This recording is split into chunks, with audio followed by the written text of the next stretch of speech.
"Sit down. You can't stand here. You don't even belong here, and you're causing a nuisance already." The flight attendant, Meredith, shouted angrily to the black woman in first class. The flight attendant rushed down the aisle, her face flushed with anger. "I said sit down," she snapped, and physically pushed Eleanor's shoulder, forcing her back into her seat while spilling a pitcher of water on her. Eleanor, the black woman, soaking wet from the water deliberately spilled on her designer suit, was publicly berated in front of an entire first-class cabin. Not a single passenger came to her defense. Not a single airline staff member offered assistance. Instead, all eyes judged her as the problem. "You people need to learn your place," the flight attendant had hissed, loud enough for everyone to hear. What the flight attendant didn't know, what nobody on that flight knew, was exactly who she was speaking to, and the power that woman held in her weathered hands.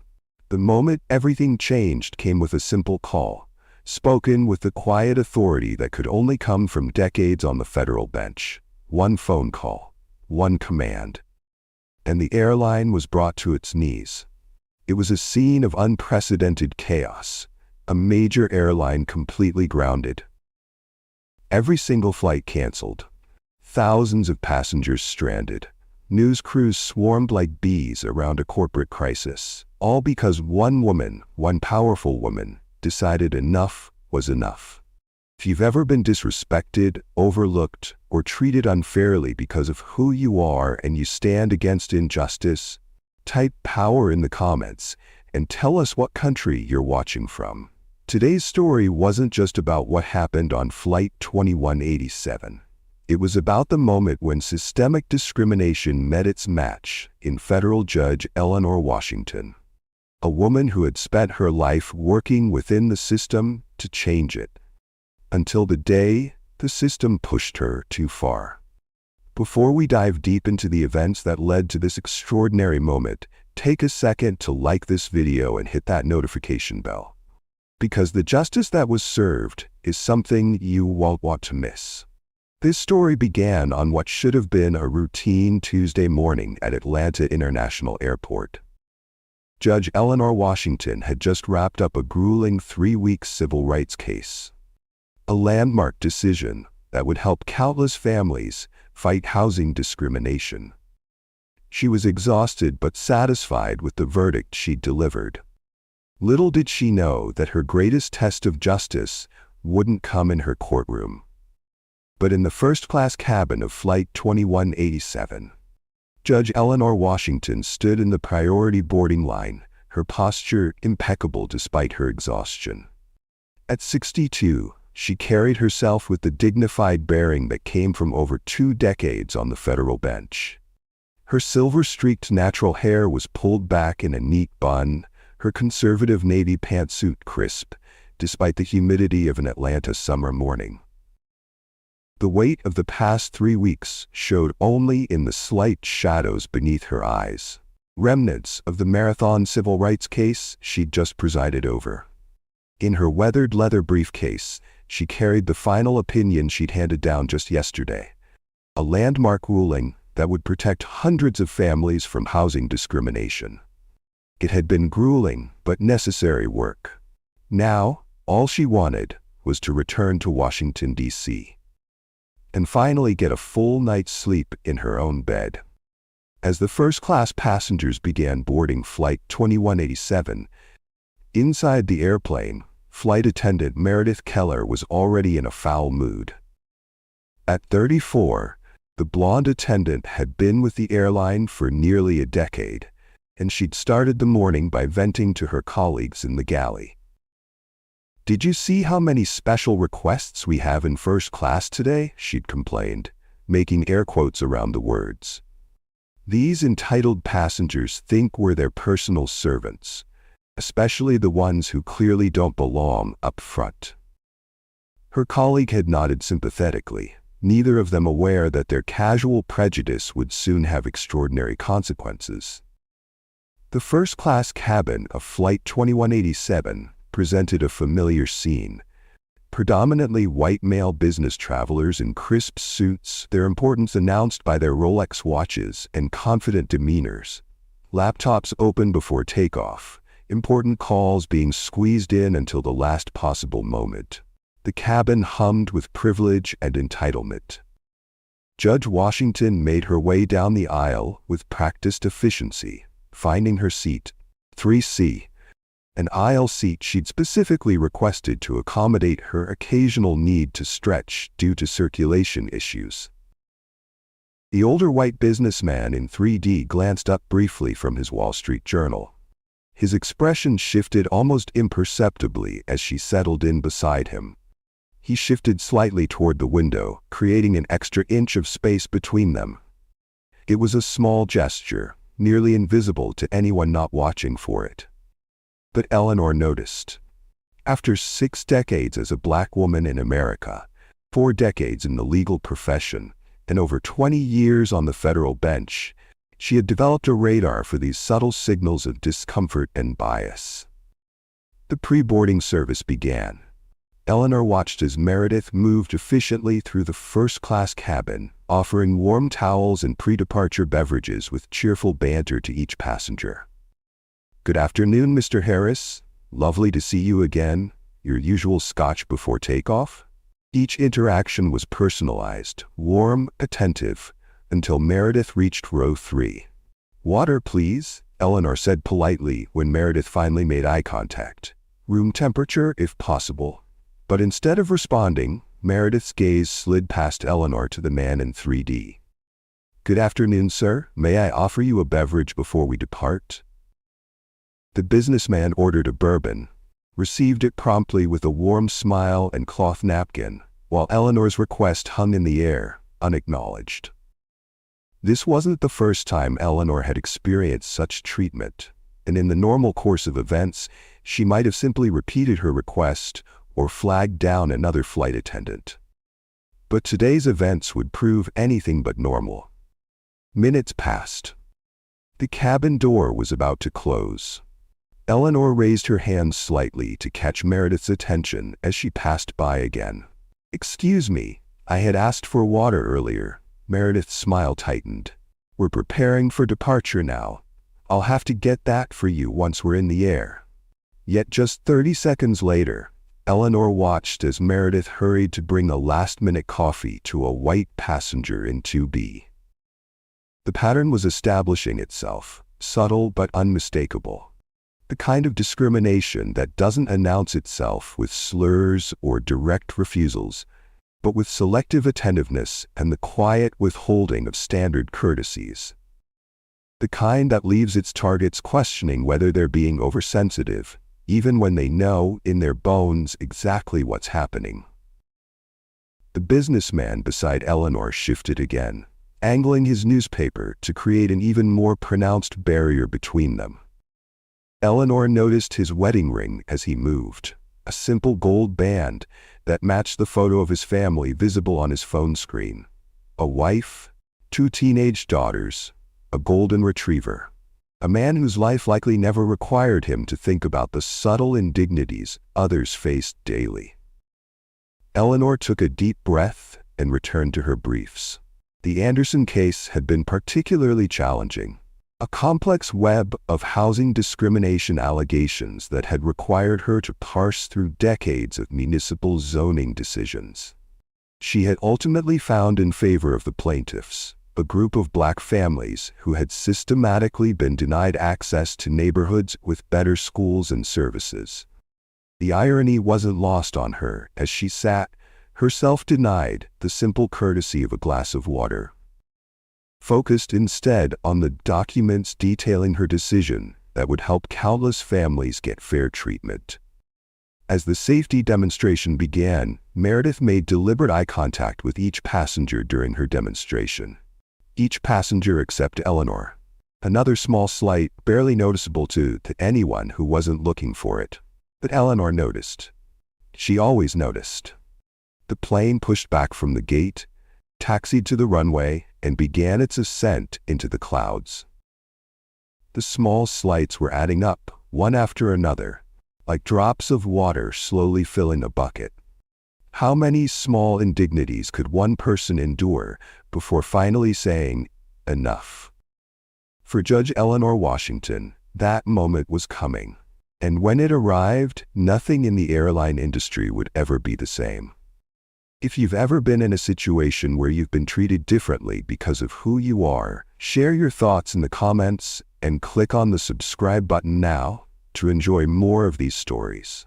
As Flight 2187 climbed to cruising altitude, a pattern was beginning to emerge, one that Judge Eleanor Washington recognized all too well. The safety demonstration began with Meredith standing in the aisle, demonstrating the oxygen mask procedure. "Make sure to secure your own mask before assisting others," she instructed, making deliberate eye contact with each passenger as she moved through her rehearsed script. Each passenger, that is, except Eleanor. When Meredith reached row 3, her gaze pointedly skipped over the judge, landing on the businessman in 3D with a warm smile before continuing down the aisle. It was the kind of subtle exclusion that most passengers wouldn't notice, but Eleanor did. It was a familiar feeling, being rendered invisible in a space where everyone else was seen.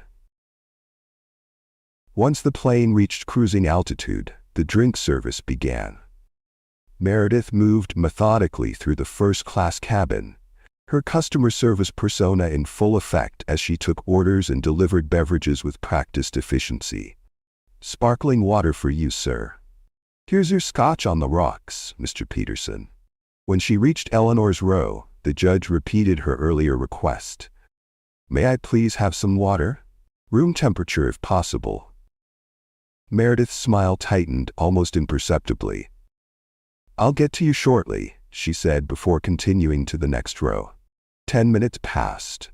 The beverage cart had made its way through the entire first-class cabin. Every passenger had been served their drink of choice.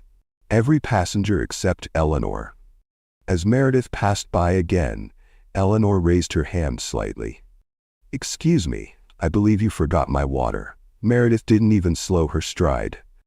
"I'll have to come back. You'll have to wait. I'm serving priority customers first." Priority customers. The implication hung in the air, sharp and unmistakable. The businessman across the aisle smirked, his expression reflecting a toxic familiarity with such coded language.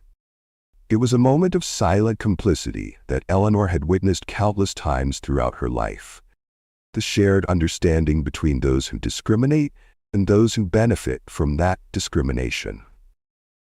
Finally, after serving everyone else refills, Meredith returned with Eleanor's water, a half-filled plastic cup, no ice, no napkin, placed on her armrest with barely a glance. Meanwhile, the white passengers around her enjoyed full glasses, linen napkins, and small dishes of mixed nuts. The pattern continued as the flight progressed. When meal service began, the flight attendants distributed meals based on the passengers' pre-selected preferences.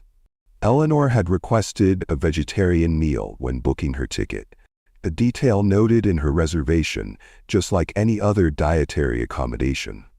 "I'm sorry," Meredith said when she reached Eleanor's row, her tone suggesting she was anything but sorry.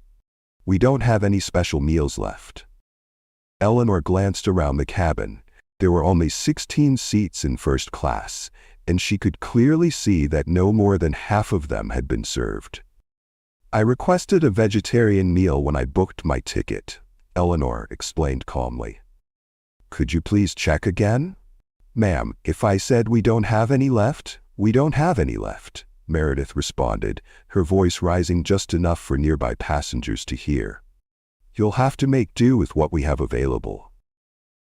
What was available turned out to be the leftover bread roll and side salad from the regular meal, served without dressing, utensils, or the hot entree that every other passenger received. As Eleanor attempted to make the best of her limited meal, she discovered her tray table was uneven, tilting dangerously to one side. When she called Meredith's attention to the issue, the flight attendant's response was immediate and dismissive. "It's not my job to fix equipment," she said loudly. "You'll have to manage." Eleanor glanced around, Noticing that several passengers were watching the interaction with varying degrees of interest and discomfort, not one spoke up. The cramped conditions were becoming increasingly uncomfortable for Eleanor, who was dealing with circulation issues after the long trial. When she noticed an empty aisle seat a few rows ahead, she gathered her belongings to relocate. Before she could even fully stand, Meredith's voice cut across the cabin. All passengers must remain in their assigned seats for the duration of the flight. It's airline policy. Eleanor returned to her seat, only to watch in disbelief as, not 5 minutes later, a white businessman requested to move to a different seat, the very one Eleanor had attempted to take, and was cheerfully accommodated by Meredith. "Of course, sir. Let me help you with your belongings," Meredith offered, rushing to assist him. The double standard was no longer subtle. It was blatant, unmistakable, and witnessed by everyone in the first-class cabin. Yet still, no one spoke up. As the flight continued, Eleanor attempted to distract herself with the in-flight entertainment system, only to find her screen frozen. She pressed the call button, once, twice, 3 times over the span of 15 minutes. Each time, the button lit up, but Meredith walked past repeatedly, deliberately ignoring the summons. Eleanor overheard Meredith comment to a nearby passenger as she refilled his drink. "Some people just want constant attention," she said, loud enough for Eleanor to hear. "They think pressing that button makes them special." The man chuckled in response, another moment of complicity that burned in Eleanor's awareness.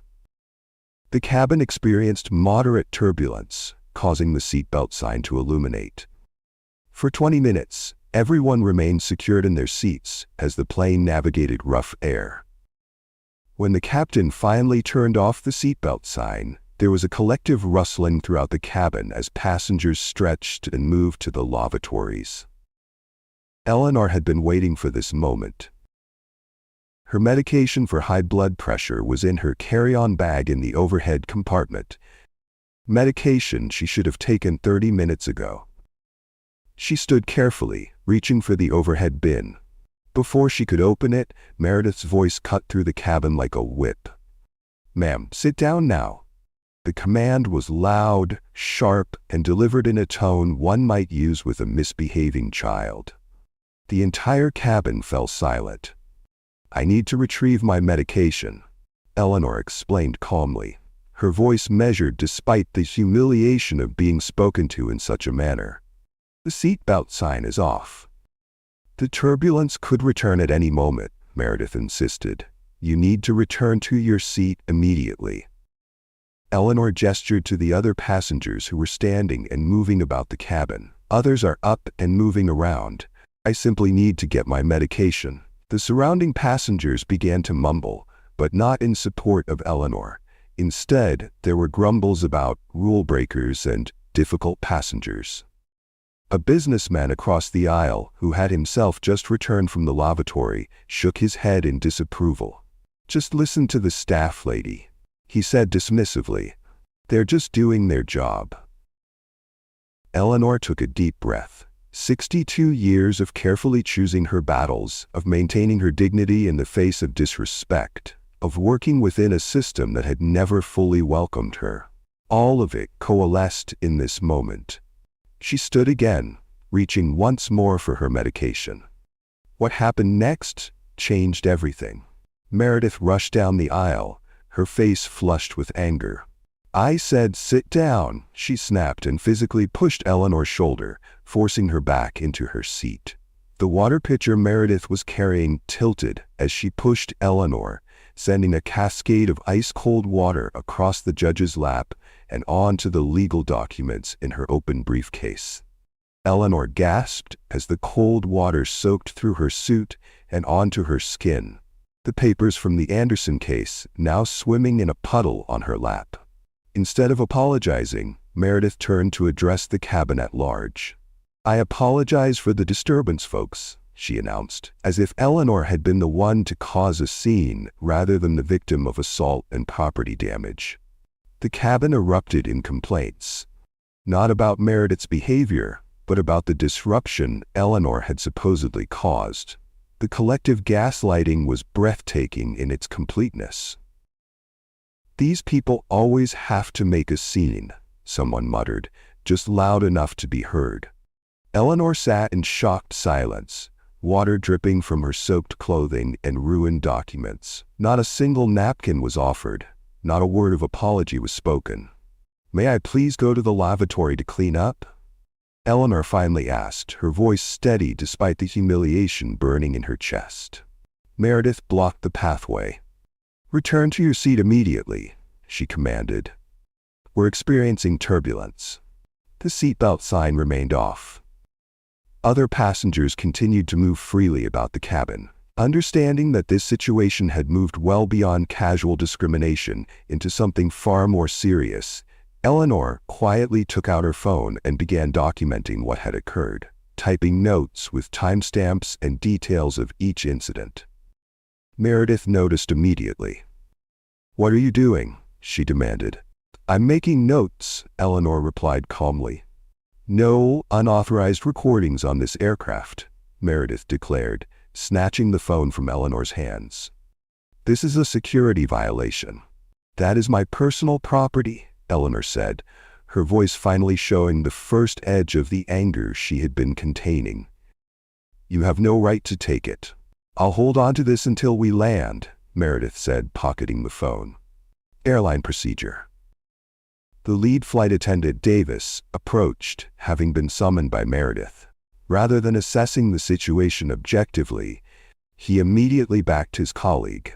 "We have procedures, ma'am," he said condescendingly, "for the safety of all passengers." The final indignity came when the captain's voice sounded over the intercom. "Ladies and gentlemen, we're dealing with an unruly passenger situation. Please remain in your seats with your seatbelts fastened while our crew handles this matter." Unruly passenger. The label hung in the air, attaching itself to Eleanor in the minds of everyone on board. The complete inversion of reality, painting the victim as the aggressor, was a familiar tactic that Eleanor had seen deployed countless times in her career, but never so brazenly against her personally. As she sat there, soaking wet, her property confiscated, labeled as unruly, for simply requesting the same treatment afforded to every other passenger, something shifted in Judge Eleanor Washington's mind. This was no longer about a glass of water, or a meal preference, or even the indignity of being pushed. This was about a system that allowed such treatment to occur without consequence. A system that presumed guilt based on appearance. A system that needed correction. Eleanor reached for her briefcase again, her expression changing from patience to resolve. In that moment, every passenger who had smirked, every colleague who had remained silent, and especially Meredith herself, none of them had any idea who they were dealing with, or what was about to happen next. If you were in Eleanor's shoes, what would you have done at this point? Share in the comments, and hit that subscribe button now, because what happens next in this story is one you won't want to miss. Soaking wet, publicly humiliated, and labeled as unruly to an entire cabin of passengers who had witnessed her mistreatment without intervention, Judge Eleanor Washington sat perfectly still for precisely 10 seconds. 10 seconds to consider the weight of what was about to happen. 10 seconds to decide if this was, finally, a battle worth fighting. In those 10 seconds, she thought of every black woman who had ever swallowed her dignity to avoid making a scene. She thought of the Anderson family whose housing discrimination case she just ruled on. Ordinary people who had the courage to demand justice when the system failed them. Then, with the deliberate calmness that had made her reputation in the courtroom, Eleanor reached for her briefcase. Meredith noticed immediately. Her eyes narrowed as she saw Eleanor moving deliberately despite the unruly passenger designation that should have immobilized her. "Put that away, or I'll confiscate it too," she threatened, her voice carrying through the now silent cabin. The threat hung in the air, bold, inappropriate, and the final mistake in a series that would change both their lives forever. Eleanor rose from her seat, water still dripping from her soaked suit onto the airplane carpet. But something fundamental had changed. Her posture, already dignified, now radiated an unmistakable authority. Her expression, previously patient, now carried the weight of judgment. The same woman who had been invisible to the flight crew moments before, now commanded the complete attention of everyone in the cabin. She extracted from her briefcase a small leather wallet that contained her federal judiciary credentials. The gold seal of the United States courts caught the cabin light as she held it up, not dramatically, but with the quiet confidence of someone who had earned every ounce of the authority it represented. "I am Federal Judge Eleanor Washington of the United States District Court for the District of Columbia," she announced, her voice clear and measured. Every syllable carried the weight of her 20-year tenure on the federal bench. Each word was delivered with the precise diction that had made her known for opinions that were impossible to misinterpret. The cabin fell completely silent. Even the ambient noise of the aircraft seemed to dim in deference to the revelation unfolding. Eleanor continued, her gaze fixed directly on Meredith. "Not only have you discriminated against me based on my race, you have now physically assaulted a federal judge, confiscated my personal property without cause, and interfered with official judicial business by damaging court documents." She gestured to the water-soaked papers still visible in her open briefcase.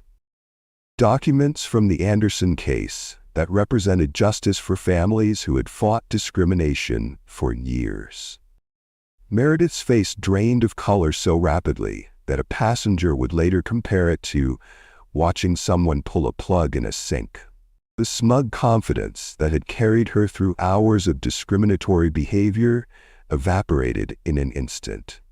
She looked to lead flight attendant Davis for support, but he had taken a step back, suddenly aware of the gravity of the situation. Eleanor reached into her briefcase again and removed a small black device, her government-issued secure phone. Unlike her personal phone that Meredith had confiscated, this one carried the full weight of federal authority. It was meant for judicial emergencies and communication with law enforcement. Today, it would serve another kind of justice. "This is Judge Washington," she said into the phone, her voice now carrying the tone she reserved for delivering verdicts. "Connect me to Chairwoman Richards immediately." The name dropped into the silence of the cabin like a stone into still water, creating ripples of confusion among the passengers but a tsunami of panic in the flight crew. Meredith leaned toward Davis, trying to whisper, but failing to modulate her voice in her panic. "Who's Chairwoman Richards?" The question betrayed both her fear and her sudden realization that she had waded into waters far deeper than she had imagined. Davis's face had gone completely pale, his earlier confidence replaced by the look of someone who suddenly realized they were standing on the tracks with a train approaching. "Margaret Richards," he replied, his voice barely audible but carrying in the silent cabin. "Head of the National Airline Association. She outranks everyone, including our CEO." The realization of just who they had mistreated began to spread through the cabin like a cold wind. Passengers who had smirked or turned away earlier now sat rigidly in their seats, eyes forward, uncomfortable witnesses to the consequences that were about to unfold. The businessman who had told Eleanor to just listen to the staff was now intently studying his shoes. "Margaret," Eleanor spoke into the phone, her tone shifting to one of colleagues who understood each other's authority. There was a history in that single-word greeting, a relationship between two powerful women who had navigated male-dominated industries and emerged as leaders. "I'm experiencing something on Flight 2187 that requires immediate intervention." The conversation that followed was brief but powerful. Those closest to Eleanor could hear only her side, but it was enough to understand that wheels of consequence were now in unstoppable motion. Yes, physical contact was made. No, not a single intervention from staff or passengers. The documents from the Anderson case have been damaged. I believe this is indicative of a systemic issue, not an isolated incident. I agree completely. That would be appropriate. Yes, I'll remain on board until they arrive. When she ended the call, Eleanor turned to face Meredith directly. The transformation was complete. Gone was any trace of the patient passenger who had endured humiliation. In her place stood the full embodiment of federal judicial authority, the same presence that had made guilty defendants confess and hardened attorneys stammer in her courtroom. You have exactly 3 minutes to return my property and provide your full employee information, Eleanor stated, her tone leaving no room for negotiation. Each word was delivered with the precision of someone accustomed to having their orders followed. This aircraft will be landing at the nearest available airport, where representatives from both the airline's executive leadership and the Federal Aviation Administration will be waiting. Meredith's hands visibly shook as she retrieved Eleanor's personal phone from her pocket and extended it, no longer able to meet the judge's eyes. "This is all a misunderstanding," she attempted, her voice trembling as the gravity of her actions began to dawn on her. "If I had known who you were," Eleanor cut her off with a single raised hand, the same gesture she used to silence interruptions in her courtroom. The effect was immediate and complete. "That is precisely the problem, Miss Keller. Justice should not depend on knowing someone's title or position. Basic human dignity is not reserved for those with authority." In that moment, Eleanor Washington wasn't just speaking to Meredith. She was addressing every person who had ever used someone's perceived lack of status as permission to treat them poorly. She was speaking to a culture that required credentials before conferring respect. She was articulating a principle that would soon become the cornerstone of industry-wide reform. The cabin remained in shocked silence as the captain's voice came over the intercom. "Ladies and gentlemen, this is your captain speaking. We've been instructed to divert to Charlotte Douglas International Airport. We'll be beginning our descent shortly. Flight attendants, prepare the cabin for landing." The confusion that spread through the cabin was palpable. Passengers checked their watches and phones, calculating delays to their schedules, entirely unaware that they were witnessing something far more significant than a flight diversion.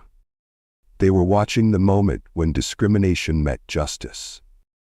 Eleanor returned to her seat, sitting tall despite her wet clothing. Not a single passenger made eye contact with her now. Not out of dismissal, but out of a dawning realization of their own complicity in what they had witnessed and failed to address. Today, Eleanor had honored the legacy of using her position to demand that respect be given not just to those with power, but to everyone. Not just for herself, but for every person who had ever been dismissed, ignored, or mistreated because of how they looked.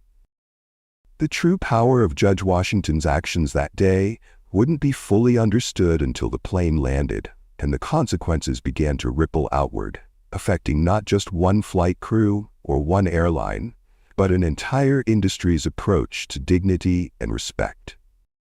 As Flight 2187 began its descent into Charlotte Douglas International Airport, no one on board fully understood the magnitude of what awaited them.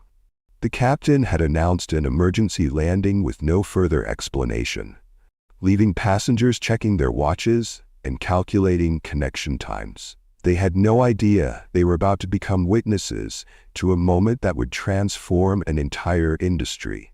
Through the windows, passengers could see what was clearly not a routine landing. Emergency vehicles lined the runway, not ambulances or fire trucks, but black SUVs with tinted windows. Corporate vehicles, government vehicles, media vans with satellite dishes extended. This wasn't a medical emergency or mechanical issue. This was something else entirely. As the aircraft taxied to its position and the jetway extended to meet it, Eleanor Washington remained perfectly still in her seat, her posture upright despite her still damp clothing.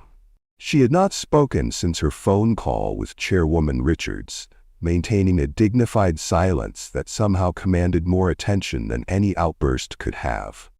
When the cabin door finally opened, it wasn't a gate agent who appeared in the doorway. It was Charles Hamilton, CEO of the airline, a man whose face regularly appeared in business magazines and Sunday morning talk shows. A man who had never in his 15-year tenure personally boarded a diverted aircraft. Yet here he was, his normally confident expression replaced by one of grave concern as he scanned the cabin until his eyes found Eleanor.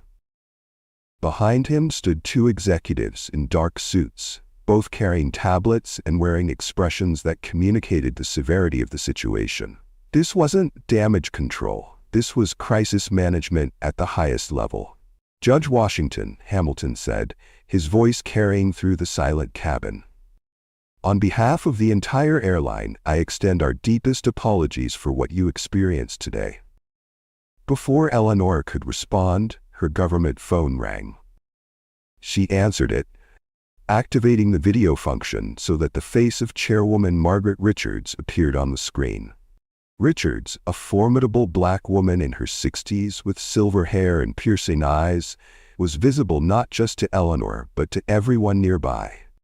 Judge Washington, Richards began, her authoritative voice carrying through the cabin. I've ordered all fleet operations for the airline suspended until this situation is fully resolved. Every aircraft in their fleet is currently grounded. The collective gasp in the cabin was audible. Passengers who had been irritated by a simple diversion now realized they were witnessing something unprecedented in commercial aviation history. Meredith, who had been standing in stunned silence since the revelation of Eleanor's identity, finally found her voice. You can't ground an entire airline, she protested, her tone somewhere between desperate and indignant. There are thousands of passengers, hundreds of flights. CEO Hamilton turned to face her, his expression hardening. She just did, he stated flatly. The National Airline Association has regulatory authority that supersedes even FAA jurisdiction in certain matters. Chairwoman Richards doesn't need anyone's permission to ground our fleet if she believes there's a systemic safety or ethical concern. The reality of the situation began to spread through the cabin like a wave. Passengers who had been checking their watches were now watching the unfolding scene with dawning comprehension. Those who had participated in Eleanor's mistreatment, through active comments or passive silence, shifted uncomfortably in their seats, suddenly understanding that they had been complicit in something that was now grounding an entire commercial airline. Eleanor rose from her seat, her dignity intact despite her disheveled appearance. When she spoke, her voice carried the measured tone of someone accustomed to being heard in rooms of power. This isn't about comfort or convenience, she addressed the entire cabin, her gaze sweeping across passengers and crew alike. This is about human dignity, about the fundamental right of every person to be treated with respect regardless of their appearance, background, or perceived status. Her words hung in the air, powerful in their simplicity and devastating in their truth. CEO Hamilton turned to Meredith, who stood frozen in the realization of what she had set in motion. Miss Keller, your employment with this airline is terminated, effective immediately. Surrender your credentials to security before leaving the aircraft. The words were delivered without drama, but with finality that left no room for appeal. Meredith's face crumpled as 20 years of career security vanished in a single sentence. But I didn't know, she began, tears welling in her eyes. That's precisely the problem. Hamilton cut her off. You shouldn't need to know someone's title to treat them with basic human dignity. That this needs to be stated explicitly is exactly why we're in this situation. He was echoing Eleanor's own words from earlier, a sign that the lesson was already beginning to take root. Lead flight attendant Davis and the other crew members approached Eleanor one by one, offering profuse apologies. Their earlier solidarity with Meredith had evaporated, replaced by the desperate damage control of those who suddenly realize they're on the wrong side of history. "Judge Washington, I'm so sorry I didn't intervene," Davis said, his earlier confidence replaced by genuine remorse. "I should have stopped this immediately." Eleanor acknowledged his apology with a slight nod but offered no absolution. This wasn't the time for easy forgiveness. This was the time for accountability and change. Most telling was the transformation in the passenger's demeanor. The businessman who had told Eleanor to just listen to the staff now stared intently at his phone, unable to meet her eyes. The woman who had smirked at Meredith's priority customers comment now found her seatbelt fascinating. None of them could bring themselves to look directly at Eleanor, not out of the earlier dismissal, but out of shame for their complicity. CEO Hamilton addressed the cabin again, his voice carrying the gravity of institutional accountability. "Effective immediately, our airline is launching a full investigation into our company culture, training protocols, and customer service standards. This incident has exposed failures at every level of our organization, and they will be addressed systematically and transparently." He turned to Eleanor. "Judge Washington, we would be grateful for your input on our reforms, if you're willing to provide it."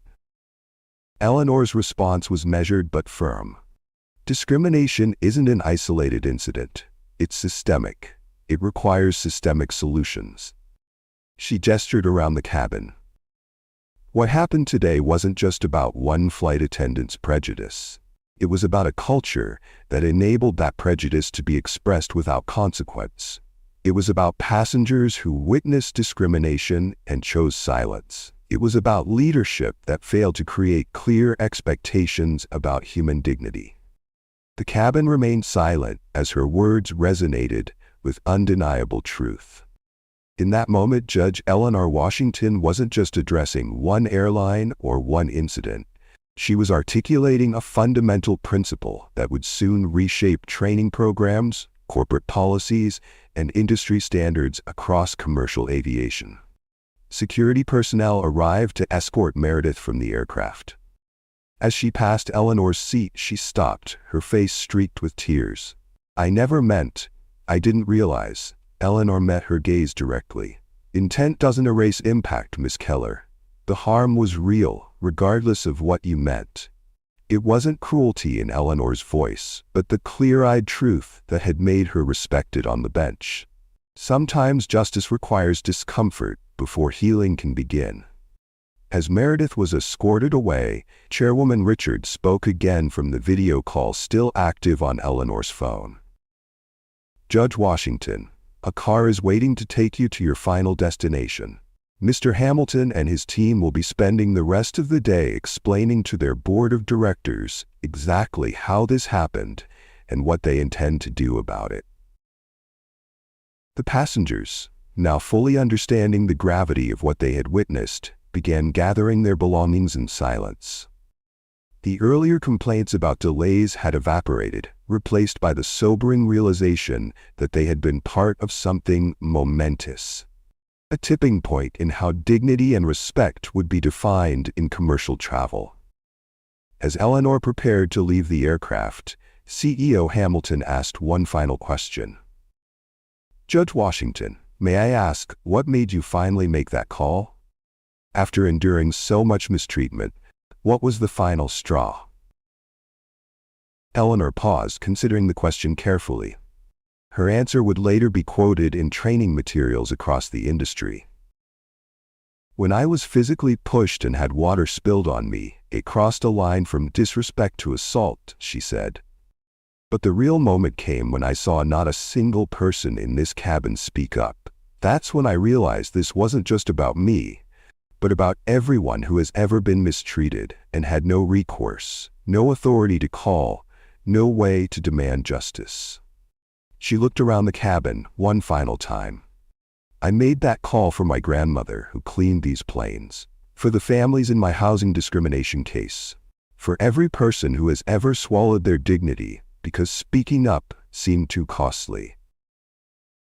As Eleanor Washington walked off Flight 2187, she left behind not just a cabin of chastened passengers and crew, but the beginning of a transformation that would ripple through an entire industry. Sometimes justice arrives not in courtrooms, but at 30,000 feet, when the right person is pushed too far and finally says, "Enough." 1 month after Judge Eleanor Washington's confrontation on Flight 2187, the impact of that singular moment had expanded far beyond one airline, one flight attendant, or one passenger's experience.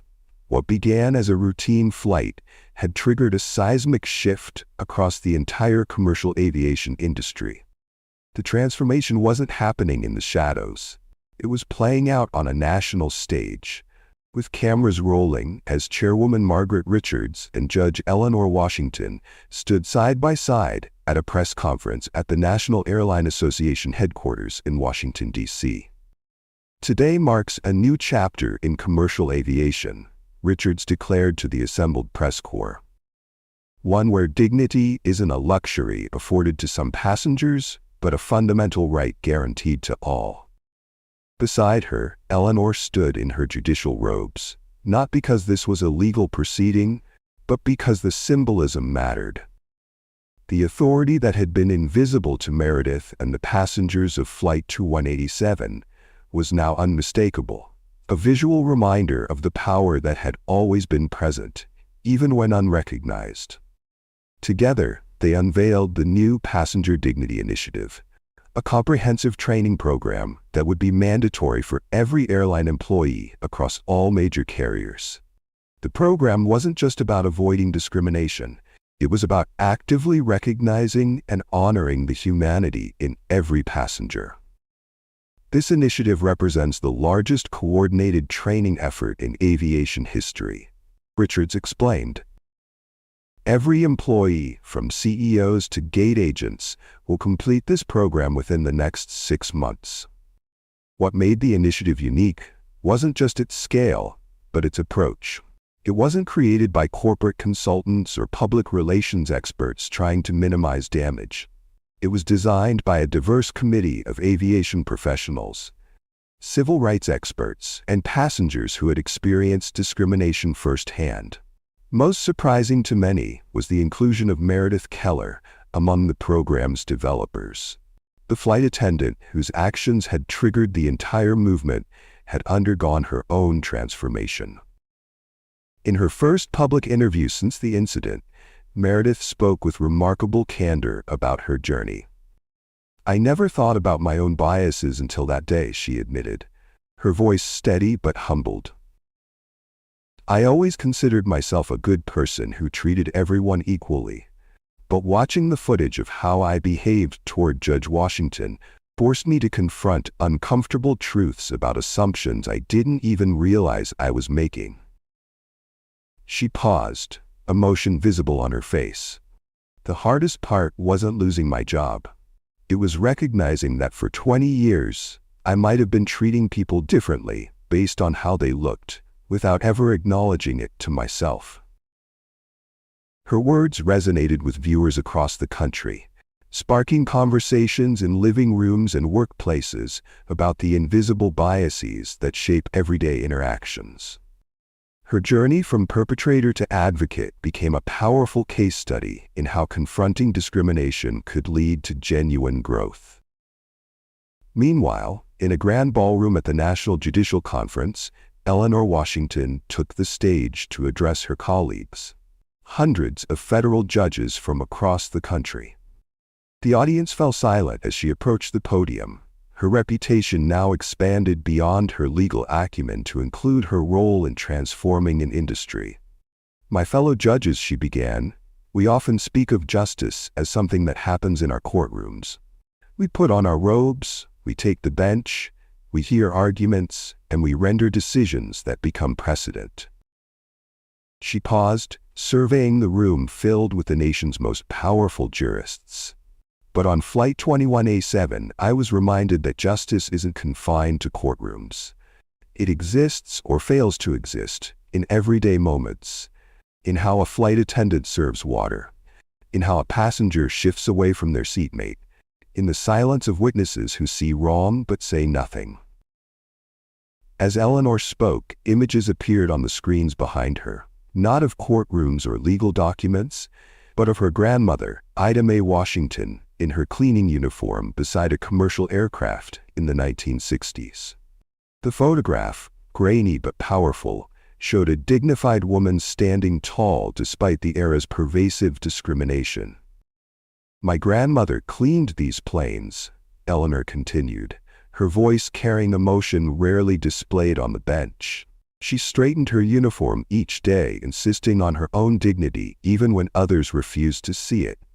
She told me, "They might not respect the uniform, but I respect myself in it." The images transitioned to contemporary photographs of diverse flight crews.